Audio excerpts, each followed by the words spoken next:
এই আদিবাসীদের কাছে পরিচিত যে পাহাড়টি, সেই পাহাড়কে আমরা বাঙালিরা অনেকেই চন্দ্রনাথ পাহাড় হিসেবে চিনি।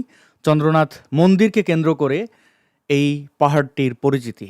হিন্দু ধর্মাবলম্বীদের কাছে এটি একটি অবশ্যই গুরুত্বপূর্ণ তীর্থস্থান। শুধুমাত্র বাংলাদেশি হিন্দু নন, ভারতের যারা হিন্দু আছেন তাঁরাও অনেকেই এই তীর্থস্থানে পরিদর্শন করেন এবং তাদের ধর্মীয় রীতি-নীতি অনুযায়ী এটিকে যথাযথ মূল্যায়ন করে থাকেন।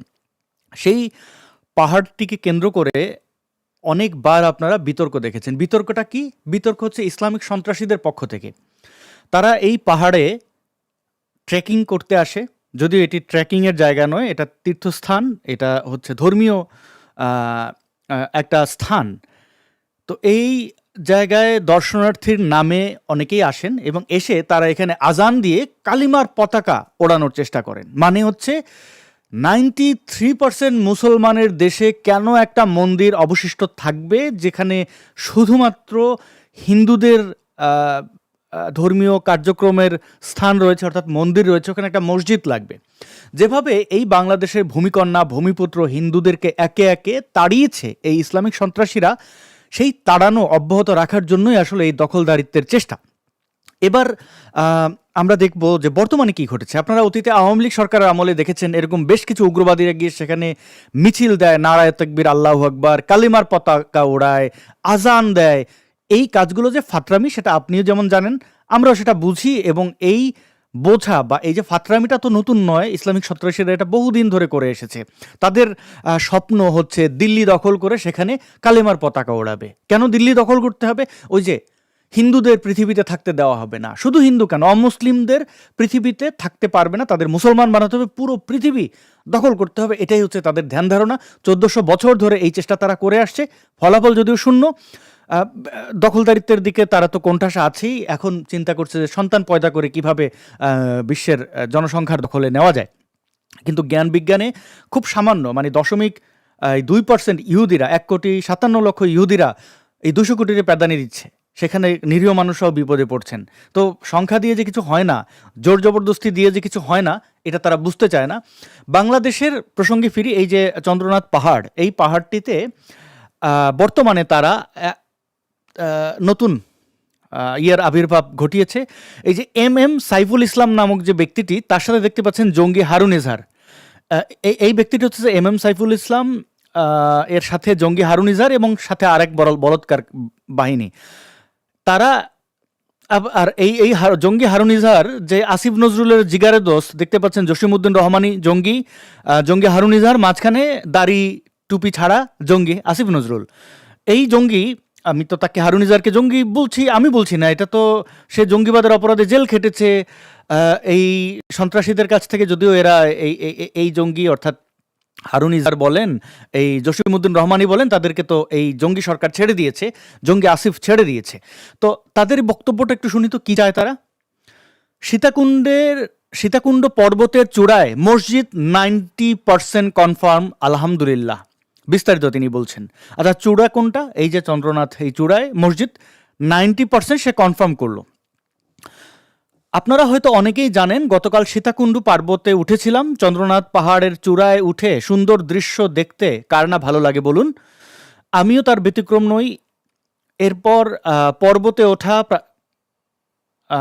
পর্বতে ওঠা প্রথমে অনেকেই বলেছিল, হুজুর আপনার এই মোটা শরীর নিয়ে উঠতে পারবেন না। তবে আমি প্রথমেই বলেছি যদি একদিন সময়ও লাগে আমি চূড়ায় উঠেই ছাড়বো, প্রয়োজনে মাঝে মাঝে বিশ্রাম নেব, যেই কথা সেই কাজ। উঠতে উঠে পড়লাম, উঠতে উপরে, আচ্ছা এর বানানে অনেক ভুল আছে, আমাকে ক্ষমা করবেন আমি যদি পড়তে অসুবিধা হয়। উঠতে উপরে উঠলাম, তবে উপরে ওঠার পর যখন নামাজ পড়ার বিষয়ে কথা বললাম, সাফ জানিয়ে দিল তাদের পবিত্র ভূমিতে নামাজ পড়তে দিবে না। এমনকি গত 2 বছর পূর্বে আজান দেওয়া জন্য 2 জনকে পুলিশ ধরে নিয়ে গেছিল, তা শুনিয়ে ভয় দেখিয়ে দিল। আজান দিতে দেওয়া হবে না, নামাজ পড়তে দেওয়া হবে না। বাংলাদেশের মসজিদগুলোতে বা মুসলিমদের যে ধর্মীয় প্রতিষ্ঠানগুলো, সেখানে নিশ্চয়ই পূজা পার্বণ করতে দেওয়া হয় না? দেওয়া হয় না? ও, দেওয়া হয় না, মসজিদে দেওয়া হয় না, মাদ্রাসায় দেওয়া হয় না, মন্দিরে দিতে হবে। ওকে। তারপর তিনি বলছেন যে বিষয়টি খুবই গায়রোতে লাগলো, গায়রোতে লাগলো, গায়রোতে লাগা, ওকে, গায়রোতে লাগলো তার। এরপর মানে তার বোধহয় গায়ে লাগলো। এরপর একজন পর্যটককে নামাজের বিষয়ে বললে সকলের একটাই আফসোস, যদি আমাদের জন্য একটি নামাজের জায়গা থাকতো তাহলে আমাদের নামাজ কাজা হতো না। পাহাড়ে উঠে মনোরম দৃশ্য দেখলাম, এরপর পাহাড় থেকে নামলাম ঠিকই, কিন্তু কোনোভাবেই মনে শান্তি পাচ্ছিলাম না। মনের মধ্যে চুলকাচ্ছে, হিসফিস করছে, কামড়াচ্ছে গা। শুধু আফসোস করছিলাম 93% মুসলমানের দেশে পাহাড়ের চূড়ায় পাশাপাশি দুটি মন্দির থাকতে পারে, আর আমরা শালারা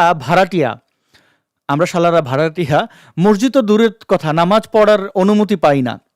হাটাজারি মাদ্রাসায় গেলাম, ছাত্রদের সাথে সাক্ষাৎ করলাম, রাতে খানাদানা শেষ করলাম মাগার। মাথা থেকে কোনোভাবেই নামাজের বিষয়টি ভুলতে পারলাম না। ছাত্রদের সাথে নিয়ে পরামর্শ করলাম কি করা যায়।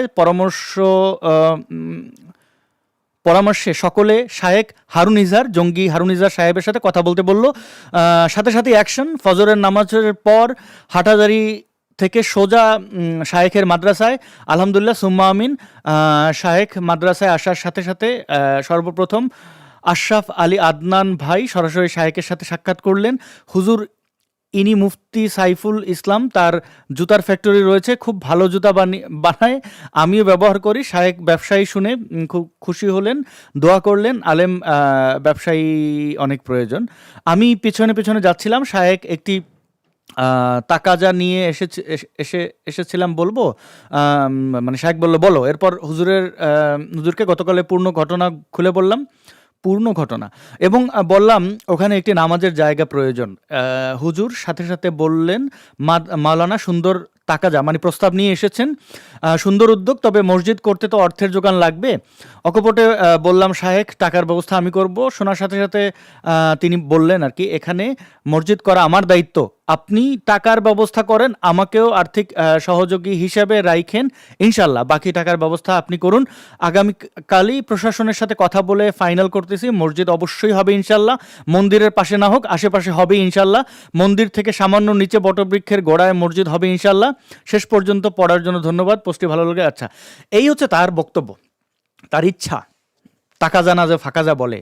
তো এই মোল্লাটাকে একটু দেখেন। এই মোল্লা পাহাড়ে তার মিশন পরিচালনা করে। ওলামা উদ্যোক্তা কাফেলা কি যেন, আচ্ছা ফরিদপুরের। তো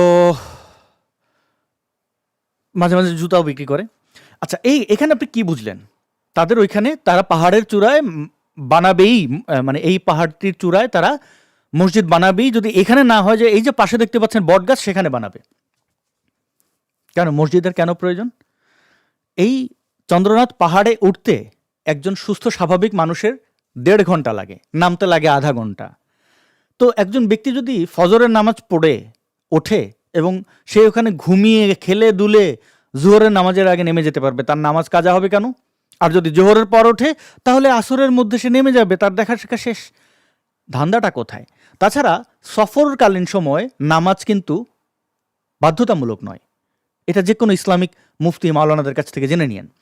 তাহলে যেখানে সফররত একজন ব্যক্তির নামাজ বাধ্যতামূলক নয়, সেখানে তার নামাজ কাজা কিভাবে হয়? মূল ঘটনা ওইখানে না, মূল ঘটনা হচ্ছে যে তাদের বলাৎকারের স্থান লাগবে। এখন আপনি বলবেন বলাৎকারের স্থানের জন্য মসজিদ কেন? হ্যাঁ, বাংলাদেশে কোন মসজিদে বলাৎকার হয় না? কোন মাদ্রাসায় বলাৎকার হয় না? আপনি বলেন তো আমাকে, কোন মসজিদে?